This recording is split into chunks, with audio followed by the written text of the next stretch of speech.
दोस्तों, Iran, Israel और America जंग के बीच अब अमेरिकी राष्ट्रपति डोनाल्ड ट्रंप ने भारत के लिए एक सबसे बड़ा फैसला लिया है और खास करके भारत में पेट्रोल डीजल तेल सप्लाई को लेकर ये ट्रंप की तरफ से बड़ी घोषणा की गई है। तो आइए देखते हैं एक एक करके आज इजराइल ईरान जंग से जुड़ी 10 सबसे बड़ी खबरें हैं। सबसे पहला अपडेट तो देखिए दोस्तों, होर्मुज रूट अभी बंद है, जो ईरान ने बंद किया। इस होर्मुज से 24 घंटे में सिर्फ 2 ही जहाज निकले और ये रूट बंद होने की वजह से दुनिया भर की 20% तेल सप्लाई रुक चुकी है। और खाड़ी क्षेत्रों में बढ़ते तनाव के बीच भारत के रक्षा मंत्री राजनाथ सिंह ने कहा कि होर्मुज या पूरा फारस की खाड़ी वाला इलाका दुनिया की ऊर्जा सुरक्षा के लिए बेहद महत्वपूर्ण है। जब इस क्षेत्र में कोई बाधा या रुकावट आती है तो इसका सीधा असर तेल और गैस की सप्लाई पर पड़ता है। राजनाथ सिंह ने तो ये भी चेतावनी दी है कि ये अनिश्चितताएं सीधे तौर पर अर्थव्यवस्था और वैश्विक व्यापार को प्रभावित करती है। हालांकि इस बीच अमेरिकी राष्ट्रपति डोनाल्ड ट्रंप ने भारत के लिए एक अच्छा फैसला लिया और वो ये कि रूस से सस्ता तेल खरीद सकेगा भारत। ईरान जंग के कारण अमेरिका ने 3 अप्रैल तक भारत को रूस से एक्स्ट्रा सस्ता तेल खरीदने की रियायत दे दी है। इस वजह से भारत में पेट्रोल डीजल तो महंगा नहीं होगा। अभी जो मिडिल ईस्ट में युद्ध चल रहा है, इजराइल, ईरान, अमेरिका वगैरह के बीच जंग, इसके कारण कच्चा तेल $83 के पार चला गया है क्योंकि क्रूड ऑयल की सप्लाई बाधित है। लेकिन भारत के लिए अच्छी बात है, भारत में पेट्रोल डीजल के दाम बढ़ने का संकट फिलहाल खत्म हो गया क्योंकि भारत को रूस से कच्चा तेल खरीदने की शर्तों के साथ छूट मिल गई है। अमेरिकी ट्रेजरी विभाग ने भारतीय रिफाइनरों को 30 दिन का स्पेशल लाइसेंस दे दिया है और ये लाइसेंस 3 अप्रैल तक वैलिड रहेगा।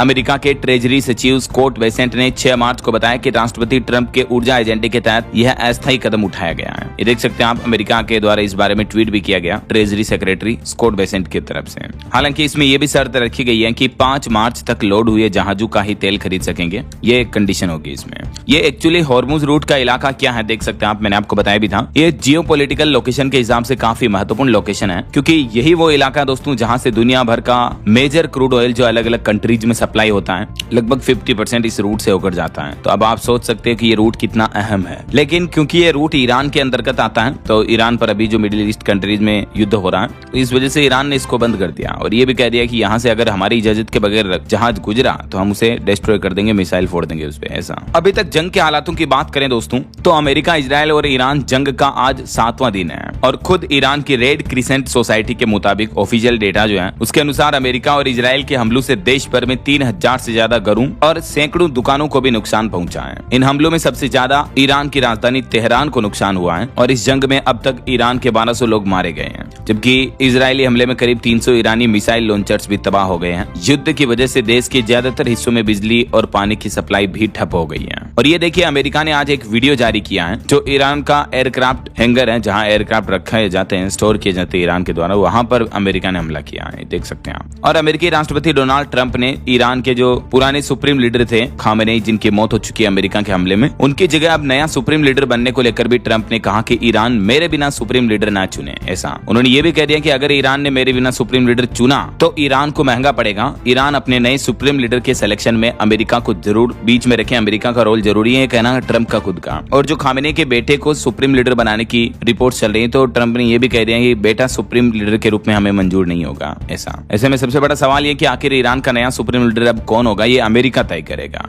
ट्रंप बोले कि वेनेजुएला की तरह ही मैं यहाँ भी हस्तक्षेप करूंगा, ऐसा। और अगली बड़ी खबर देखिए दोस्तों, अमेरिकी राष्ट्रपति डोनाल्ड ट्रंप के टैरिफ पर भी इंटरनेशनल ट्रेड कोर्ट ने एक बड़ा फैसला सुनाया और कहा कि कंपनियों को टैरिफ के 14.5 लाख करोड़ रुपए वापस लौटाने होंगे। हाल ही में इससे पहले आपको पता होगा अमेरिकी सुप्रीम कोर्ट भी ट्रंप को इस बारे में फटकार लगा चुका है क्योंकि ट्रंप जब से सत्ता में आए उल्टे सीधे टैरिफ लगाते जा रहे, कंपनियों पर लगाते जा रहे हैं। तो अब खुद अमेरिका की ही इंटरनेशनल ट्रेड कोर्ट ने ट्रंप प्रशासन को यह आदेश दिया कि जितना भी आपने अतिरिक्त टैरिफ लगाकर कंपनियों से पैसा वसूला वो वापस कंपनियों को लौटाया जाए, वापस रिफंड करने का आदेश दिया है। मतलब देखिए आप, जबकि इससे पहले अमेरिकी सुप्रीम कोर्ट भी ट्रंप को इस तरह का फैसला दे चुका है, लेकिन ट्रंप सर्वोच्च कोर्ट का भी आदेश अनदेखा कर रहे हैं। और वहीं देखिए दोस्तों, हमारे भारत के दिल्ली में जो रायसीना डायलॉग समिट चल रहा है, इसमें ईरानी उप विदेश मंत्री भी शिरकत कर रहे हैं। वो बोले कि आखिरी गोली तक लड़ेंगे। ट्रंप न्यूयॉर्क का मेयर नियुक्त नहीं कर सकते हैं तो हमारा लीडर क्या खाक तय करेंगे, क्योंकि आपको पता होगा न्यूयॉर्क में अभी भारतीय मूल के जो वो मेयर बने थे जोहरान ममदानी, तो उनके चयन पर कटाक्ष मारते हुए ईरान के डिप्टी विदेश मंत्री सईद खतीबजादेह ने दिल्ली में चल रहे रायसीना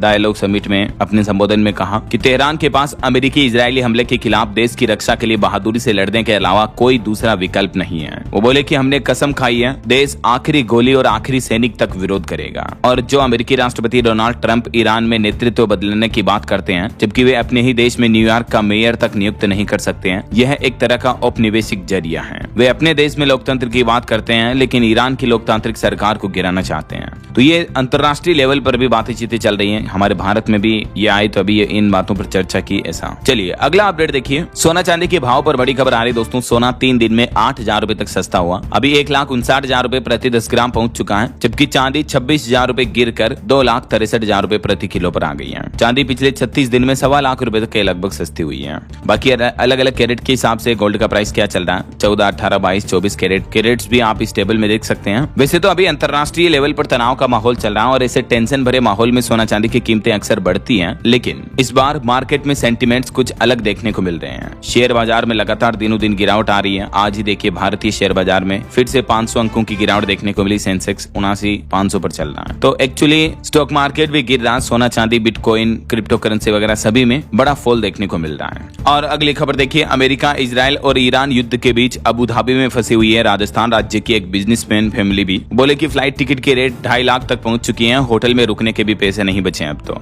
राजस्थान के कोटा का परिवार ये दुबई में फंस गया। फ्लाइट कैंसिल होने के कारण ये लौट नहीं पा रहे वापस। इन्होंने एक वीडियो बना करके भी जारी किया। हालांकि राजस्थान से तकरीबन 120 लोग जो कथा करने के लिए गए थे दुबई में, वो अभी वापस भारत लौट चुके हैं, क्योंकि धीरे धीरे फ्लाइट्स सर्विस शुरू हो रही है। तो खबर है राजस्थान के जयपुर एयरपोर्ट से भी खाड़ी देशों की 5 उड़ानें अभी रद्द हैं। मस्कट, अबू धाबी, शारजहां और दुबई जाने वाले पैसेंजर्स 7 दिन से परेशान हैं। मिडिल ईस्ट युद्ध का असर न सिर्फ भारत के अंतर्राष्ट्रीय एयरपोर्ट्स दिल्ली, मुंबई वगैरह इन बड़े शहरों में देखने को मिल रहा है, बल्कि छोटे एयरपोर्ट्स पर भी असर साफ साफ दिख रहा है। और बड़ी खबर देखिए, ईरान और दुबई में अभी बाजार खाली हैं। इटली की संसद में अमेरिकी राष्ट्रपति डोनाल्ड ट्रंप का विरोध देखने को मिला। बेरूत से भाग रहे हैं लोग। ये जंग की कुछ तस्वीरें आप देख सकते हैं। ईरान में हमलों के बाद हालात कैसे गंभीर चल रहे हैं। आसमान में धुआं धुआं और चारों तरफ विस्फोट, बस बर्बादी ही बर्बादी और बाजारों में सन्नाटा। ये चल रहा अभी ईरान और इजराइल जंग के बीच ईरान के ज्यादातर शहरों का हाल। और मिडिल ईस्ट की इस जंग को लेकर अब तो भारत के प्रधानमंत्री ने भी प्रत्यक्ष रूप से यह कह दिया कि इजराइल ईरान जंग जल्द ही खत्म होनी चाहिए। पीएम मोदी बोले कि सैन्य संघर्ष किसी भी समस्या का समाधान नहीं है। ईरान में अब तक 1000 से ज्यादा 1213 लोगों की जान जाने की खबर है। इस बीच भारत के प्रधानमंत्री नरेंद्र मोदी का यह कहना है। और युद्ध के बीच कई भारतीय अभी भी फंसे हुए हैं। जैसे देखिए आप, इजराइल में फंसे हैं यूपी के 6000 मजदूर। इन मजदूरों का कहना है कि सायरन बजते ही हम बंकर में घुस जाते हैं। मंत्री बोले कि मजदूरों की सुरक्षा करेंगे।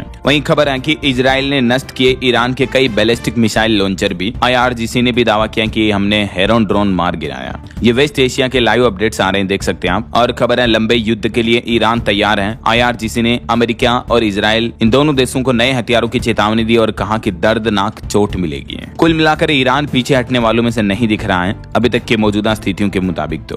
और आज जो भारत में रमजान के जुमे की नमाज है, इससे पहले घाटी, जम्मू कश्मीर वगैरह में भी सख्त पाबंदियां लगाई गई है। खामनेई की मौत के विरोध में पूरा कश्मीर सुलग रहा। अभी लाल चौक भी पूरी तरह से सील किया गया। ये देख सकते हैं, सन्नाटे की तस्वीरें भी हैं। तो ये तो ईरान इजराइल जंग का माहौल चल रहा है। और वहीं दोस्तों एक श्रद्धांजलि, बीते दिन एक बड़ा हादसा हो गया शाम के समय हमारे देश में। असम में वायुसेना का सुखोई फाइटर जेट क्रैश हो गया और इसमें दोनों पायलटों की मौत हो गई। बताया जा रहा है कि जोरहाट से 60 किलोमीटर दूर ये हादसा हुआ। सेना पायलटों और विमान दोनों की तलाश में जुटी है। Sukhoi 30 MKI fighter jet crash हो गया। अचानक रडार से गायब हो गया था और इस हादसे में दोनों पायलटों की जान चली गई। ईश्वर इनकी आत्मा को शांति दे और इनके परिवार वालों को हिम्मत दे, हौसला दे। और इधर बिहार की राजनीति से बड़ी खबर देखिए। JDU कार्यकर्ताओं ने PM के पोस्टर पर कालिक पोती। वर्तमान मुख्यमंत्री नीतीश के राज्यसभा जाने के विरोध में JDU MLA समेत कई कार्यकर्ताओं ने विरोध प्रदर्शन किया। मुख्यमंत्री ने फिर सांसदों की मीटिंग भी बुलाई। विधायकों की भी मीटिंग हो रही है। अभी बिहार में राजनीतिक सियासत अभी काफी गर्म माहौल पर है। तो ये रहे दोस्तों आज के दिन भर के latest big breaking news update. उम्मीद आपको जरूर जानने मिला होगा और स्पेशली ईरान इजराइल जंग से जुड़ी बड़ी खबरें आपको बताई। इस वीडियो को लाइक